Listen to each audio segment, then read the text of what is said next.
Провечер во второто издание на Дневникот на Канал Плюс телевизија и ве делот на станите во него.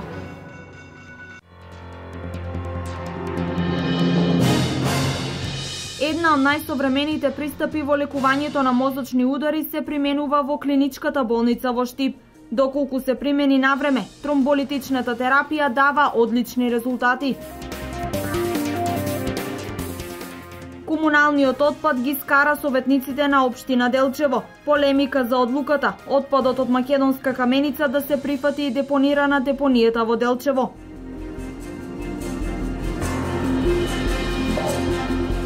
Заменик министерот за земјоделство Ванчо Костадиновски денес со земјоделците од Чешиново Облешево разговараше за проблемите пред жетвата на Оризот, проодноста на полските патишта и исплатата на субвенциите.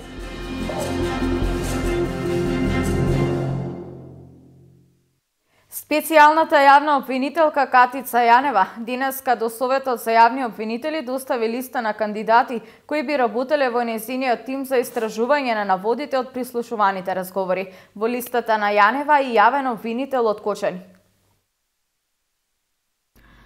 Специјалната јавна обвинителка Катица Јанева денеска ги соопшти имињата на нејзиниот тим кој е составен од 14 јавни обвинители. Обвинителите се од повеќе градови на Македонија, од кои Стевчо Донев од Кочани. Станува збор за следниве обвинители. Артан Ајро, јавен обвинител во Основното јавно обвинителство Скопје. Бурим Рустеми, јавен обвинител во Основното јавно обвинителство Куманово. Гаврил Бубевски, јавен обвинител во Основното јавно обвинителство Скопје. Дарко Јакимовски, јавен обвинител во Основното јавно обвинителство Скопје.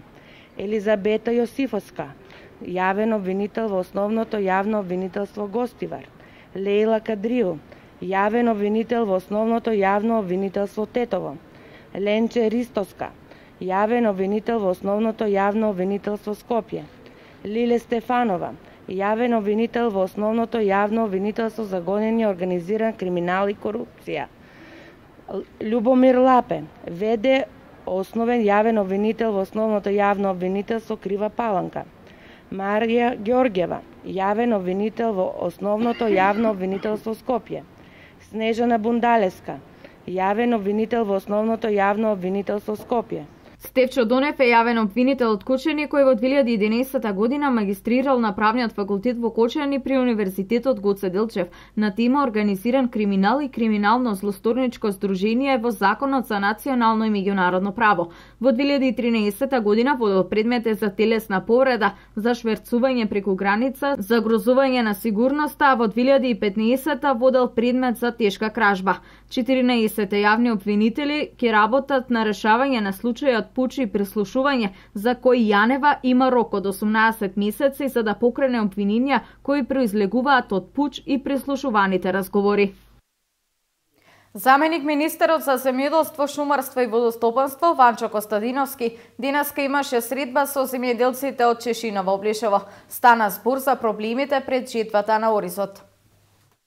Заменик министерот за земјоделство, шумарство и водостопанство Ванчо Костадиновски заедно со директорот на платежната агенција Билјана Вуковиќ и директорот на државниот инспекторат за земјоделие Румен Стаменов денеска имаа средба со земјоделците од општина Чешиново Облешево. На терен беа регистрирани проблемите на земјоделците пред жетвата на Оризот, проодноста на полските патишта до нивите и исплатата на субвенции и штетите од поплавите.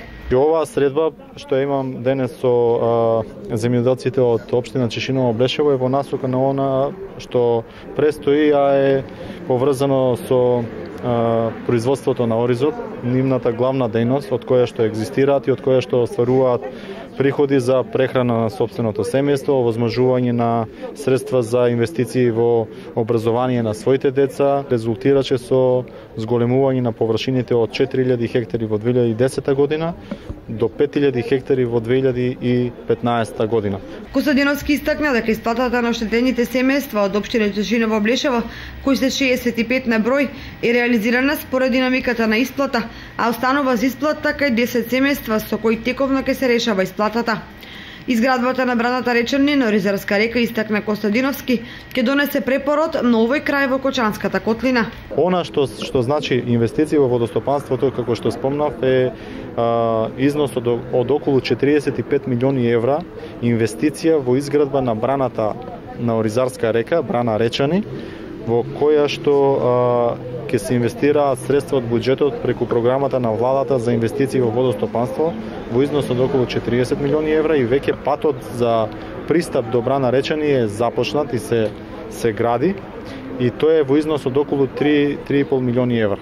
Градоначалникот на општина Чешиново Облешево Костадин Личков соопшти дека општината добила 400.000 евра за реализација на 3 значајни проекти во населените места Чифлик, Тиранци и Облешево за развој на инфраструктурата. Доби доволно проекти со тоа што може да кажеме мостот на Злетовска река, потоа добивме канализација во населено место Кучичино, добивме урбанистички план за населено место Спанчево. Заменик министерот Ванчо Костадиновски ги посети мостот кај село Чифлик и патот кој треба да се прошири за да можат земјоделците непречено да стигнат до своите оризови полиња во Чифличко поле, а во компанијата Осогово Милк се запозна со резултатите во работењето и успехот на оваа компанија која откупува и преработува млеко од овдешните земјоделци, бидејќи како што рече Костадиновски, ова е убава приказна за рационално искористување на средства од различни фондови кои ги овозможува државата од страна на оваа приватна компанија.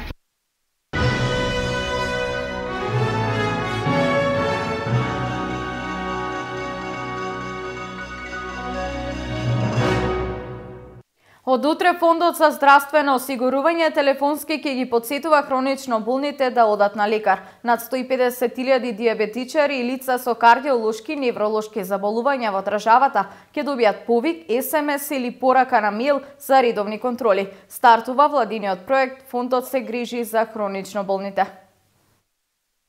Од утре стартува проектот Фондот се грижи за хронично болни лица.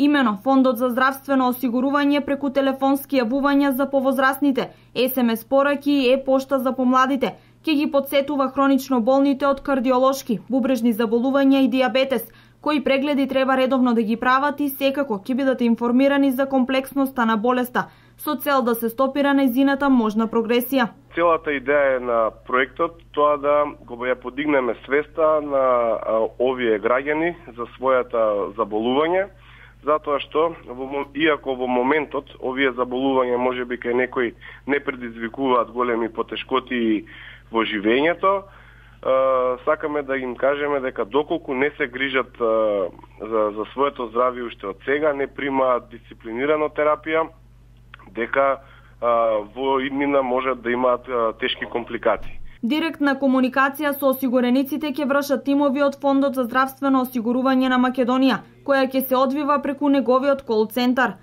Источниот регион во државата ќе го покриваат вработени во подрачната служба на Фондот за здравствено осигурување во Штип, при што се опфатени градовите Штип, Пробишти, Прадовиш, Делчево, Кочани и Берово и сите околни населени места. Станува збор за 18.064 лица кои што имаат едно од овие 3 хронични заболувања и во првиот момент сакаме да контактираме со 442 лица кои што ни се во категорија како хронични со највисок ризик. Проектот на владата Фондот се грижи за хронично болните е поттикнат од секојдневието и контактите со граѓаните и лекарските здруженија. Целта според надлежните е подигнување на свеста кај овие пациенти да се грижат за сопственото здравје и да доживеат длабока старост. Дека тоа е возможно покажуваат и статистичките податоци, според кои дури 448 осигуреници се хронично болни и се постари од 91 година.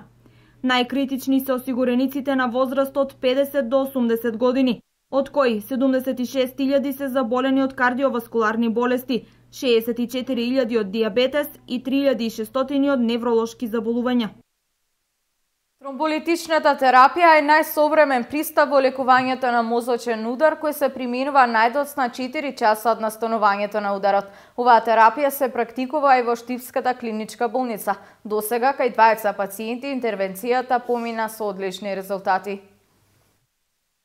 Исхемичен мозочен удар настанува како резултат на затворање на крвен сад поради тромб. Примената на тромболитична терапија во овој случај мора да е при строго одредени критериуми и може да се изведе само кај пациенти со точна анамнеза, односно после одредени испитувања за состојбата на пациентот и тоа во период од 3,5 до 4 часа. Ако терапијата се аплицира покосно, значи после 3,5 часа, веќе е поголем и ризикот од настанување на компликации при апликација на истата. Тромболитична терапија значи терапија со рекомбинантен кивен плазминоген активатор. Истиот се дава по строго определен протокол, по строго определена формула, спрема килограм телесна тежина кај пациентот. Еден дел од терапијата се дава во болус, значи во првата минута, а останатиот дел од терапијата се дава во рок од 1 час преку перфузор. Навремено примената терапија не дозволува несакани дејствија. Сепак во 3% од случаите може да биде со фатален исход, а во 6% пациентот да биде доведен до критична состојба. Иако навреме ја примил предвидената терапија, еден од двајцата пациенти кај кои е применета тромболитичната терапија е во тие 6%. Се појавиле компликации, пошто веднаш реагирале специјалистите од неврохирургија. Компликации кај пациентите со тромболитска терапија е крварење во мозокот, што настанува. Таков случај е вториот пациент со тромболитска терапија, кај кој што настана хронично субдурално крварење после дадената терапија. Истиот е опериран во клиничка болница Штип. Операцијата траеше 1 час и помина во најдобар ред. Пациентот е пуштен на домашно лекување и е многу подобар од тоа што беше пред самата операција. Дали го следите текот на опробувањето? Да, после 7 дена тој дојде на контрола и е во многу подобра општа состојба од тоа што е бил претходно. Станува збор за 62 годишен штипјанец, кој на хирургија бил примен на 10 септември, на 11 е опериран, а веќе на 19 септември е пуштен на домашно лекување. Првиот пациент кај кого е применета тромболитичната терапија е 63 годишен пациент од Кочани со симптоми на среден степен на слабост на десните екстремитети, кој навреме побарал помош. Употребата на тромболитичната терапија всушност значи дека пациентот има поголеми шанси да остане без неуролошки дефицит, односно намалување од ризикот на инвалидност. За неопходноста од оваа терапија специјалистите потенцираат дека е потребна поголема информираност кај населението за итноста при препознавањето на првичните симптоми на мозочен удар. Изготвени се посебни плакати со кои што значи пациентите треба да приметат дали имат лицева асиметрија или народски речено искривување на еден дел од устата. Понатаму дали приметуваат слабост на едната страна од телото или на еден од екстремитетите, дали имат пореметување со говорот и кога веќе ќе ги забележат овие симптоми, што побрзо да се јават на лекар. Уште еднаш напоменувам дека временскиот период во кој што може да се употреби оваа терапија е релативно краток. Зашто поефикасна примена на оваа најнова терапија во Штипската клиничка болница од големо значење е координацијата помеѓу службата за итна медицинска помош, специјалистите од неурологија, неурохирургија и радиодиагностика, која во досегашните 2 случаи се покажа дека функционира безпрекорно. Овој вид на терапија во светски рамки се користи одамна и тоа во Соединетите Американски држави од 1996 и во Европа од 2002 година. Во Штип започна да се применува после едукацијата од страна на доктори специјалисти од Белград.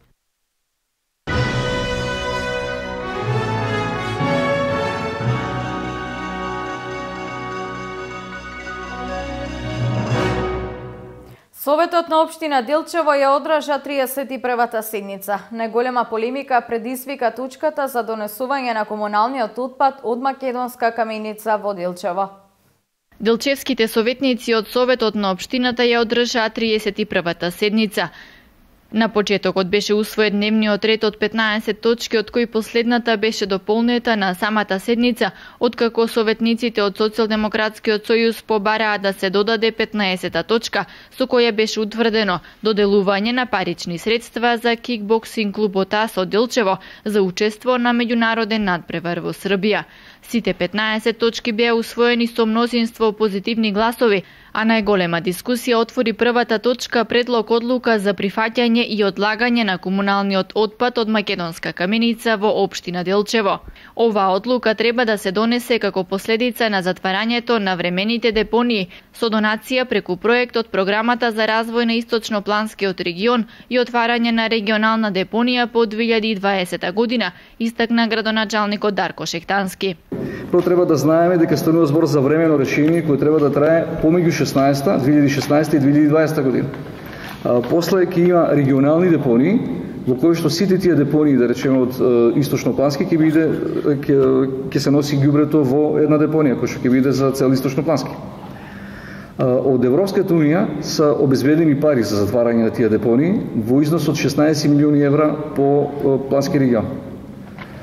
Има некој договор со кој, односно кажана е цената која што евентуално би била, ја се надевам, прифатлива за нашето јавно предпријатие. Таа би значила некаде околу 3 евра по тон од депониран смет од општина Каменица. Општините кои што ќе носат смет во другите општини го плаќаат сами превозот до другата општина и ја плаќаат цената од 3 евра по тон депониран смет на другата општина, на јавното предпријатие кој што ќе манипулира со тоа. Неприфаќањето на оваа одлука би значело депонирање на комуналниот отпад од Делчево во Пехчево или Кочани, кој дополнително ќе ги оптовари финансиски општината и јавното предпријатие.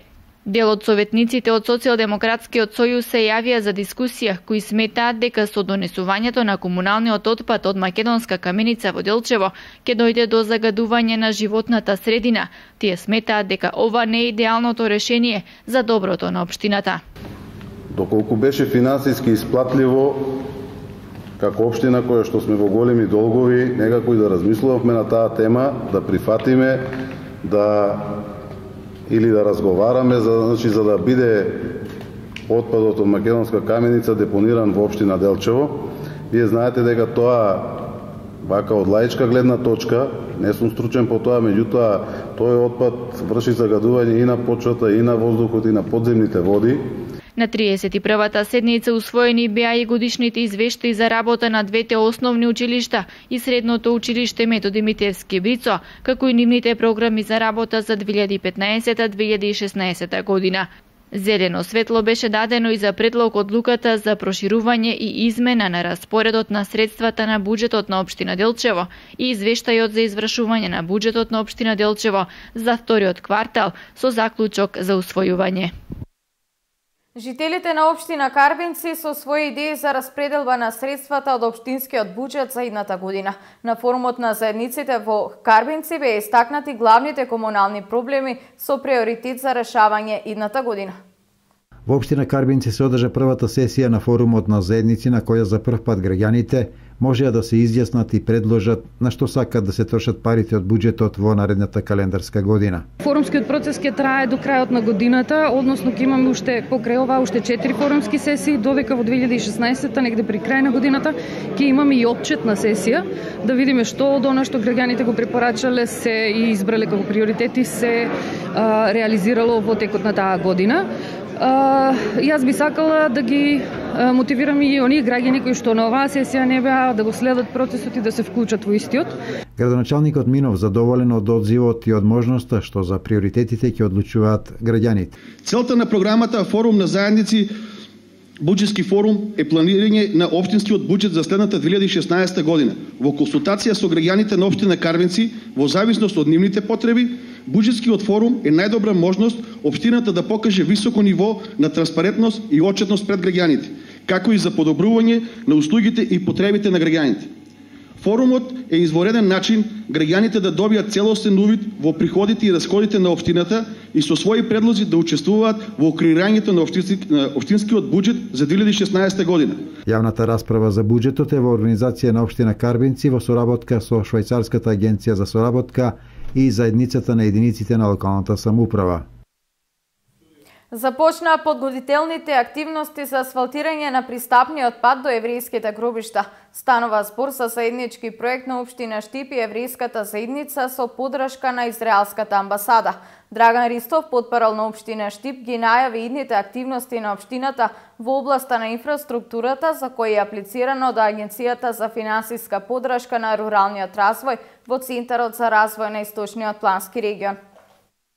Должината на пристапот е околу 250 метри, а вредноста на инвестицијата е 820.000 денари со вклучен ДДВ. Станува збор за проект кој обврска од склучениот меморандум за соработка со еврејската заедница, согласно кој локалната самоуправа ќе го уреди пристапот, а еврејската заедница со поддршка на амбасадата на Израел ќе ги уреди гробиштата. Инаку заврши и тендерот за асфалтирање на улицата Тодор Чучков, а во тек се тендерски постапки за улици во Врсаково, Долани и Сувогорло, кои се аплицирани до Агенцијата за финансиска поддршка на руралниот развој и до село Трогерци, проект преку Источниот плански регион.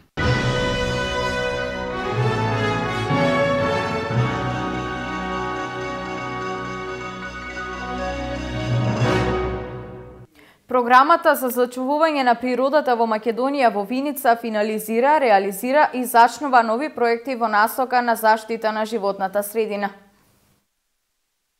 Во пресрет на ниските температури, градинката Гоце Делчев со поквалитетно и ефикасно грејење за 120 дечиња во централниот објект. Новата термоизолациона фасада треба да донесе двоен бенефит: потопла зима, поладно лето, но и кратење на буџетот за грејната сезона. Према анализите што ги слушаме, очекуваме со постојаната термофасадата да добиеме заштита уште максимум до 20% од постојаната потрошувачка. Меѓутоа, ќе следне потрошувачка и за тоа ќе говориме покасно. Освен овој проект, значи да се наведам на кратко, ние до сега реализирахме уште неколку проекти од оваа област. Може би прв беше преку ГЕФ и локалната самоуправа, при што ГЕФ покри половина од трошоците за промена на двориште дрвени врати и прозори на двата објекти на градинката. Во новата градинка, заедно со училиштето, со земното училиште Гоце Делчев и со помош од локалната самоуправа, се направи бушотина и извадихме техничка вода, која се користи за наводнување на дворните површини. Со проектот термоизолациона фасада треба да се овозможи и подобра звучна и топлотна изолација на просториите во кои престојуваат децата, да се заштедат трошоците за дрвени пелети за грејење за 20%, да се намали продукцијата на јаглероден диоксид, да се заштеди на струја за цели 30%.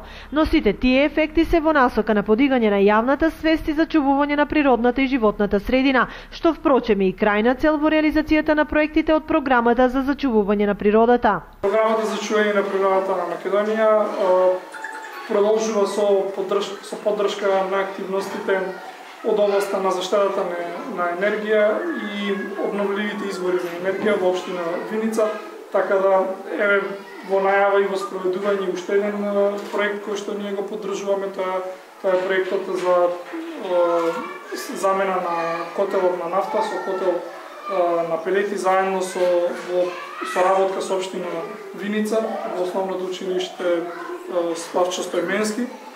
Така да ние како програма продолжуваме со поддршка на нови активности кои што водат секако во насока на зачување на природата на Македонија.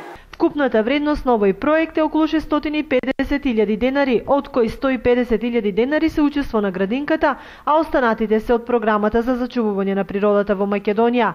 Проектот во Виница го спроведуваше Сдруженијето на жени земјоделки Агровинка, а координатори на програмата се Фармахем Македонија и Helveta Swiss Intercorporation од Швајцарија.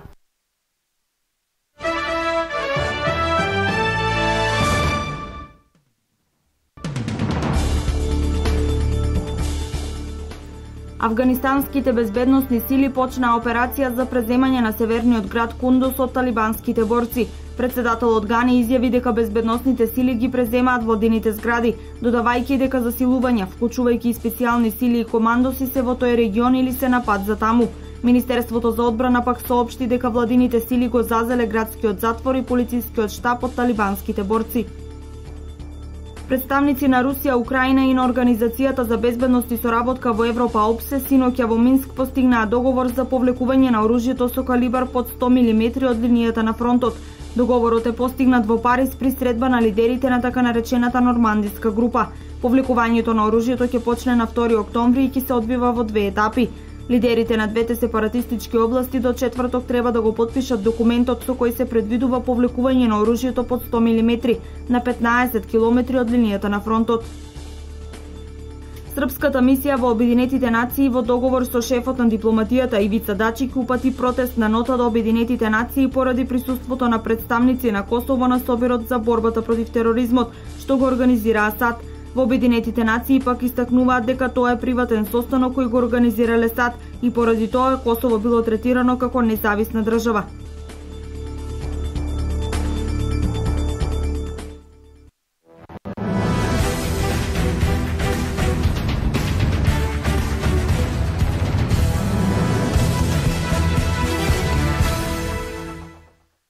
Македонскиот ракометен првак Вардар е нов лидер во СЕХА лигата со максимален учинок по 4 надпревари. Победата против Татран Прешов вчера вечер во Јане Сандански со резултат 39-31 го израдува и тренерот на црвено-црните Раул Гонзалес, кој за оваа средба реши да одмори дел од првотимците. Голманот на Вардар Страхиња Милич по мечот изјави дека сите работи кои ги договориле пред мечот ги испочитувале и затоа на крајот успеале да победат. Следен предизвик за Вардар е гостувањето кај Кристијан Штад, закажано за внедела, а надпреварот е дел од третото коло од групата Б од Лигата на шампионите. Организаторите на Олимписките игри во Токио предложија 5 нови спортови да бидат вброени во програмата на игрите 2020 година. Првиот филтер го мина бейсбол и софтбол, карате, скейтбординг, спортско планинарење и сурфинг. Препорака на организаторите на игрите во Токио за прием на новите спортови ќе биде представена на Меѓународниот олимписки комитет, кој конечната одлука ќе ја донесе во Рио де Жанеиро во август 2016 година. Доколку предлогот биде усвоен и 5 спортови се бројат во програмата, тоа ќе значи дека во Токио ќе се најдат 474 дополнителни спортисти. Шпанскиот голман и член на Порто Икер Касилјас е новиот рекордер по број на настапи во фудбалската лига на шампиони. Тој на синоќешниот дуел со Челси го запиша својот 152 настап во елитното надпреварување. Касилјас рекордот го прослави со победа на Челси од 2:1. 34 годишниот шпански репрезентативец професионалната кариера ја започна на 17 годишна возраст во Реал Мадрид, каде остана се до крајот на минатата сезона кога се пресели во Порто. За Реал има забележано 510 настапи, а за шпанската репрезентација 163.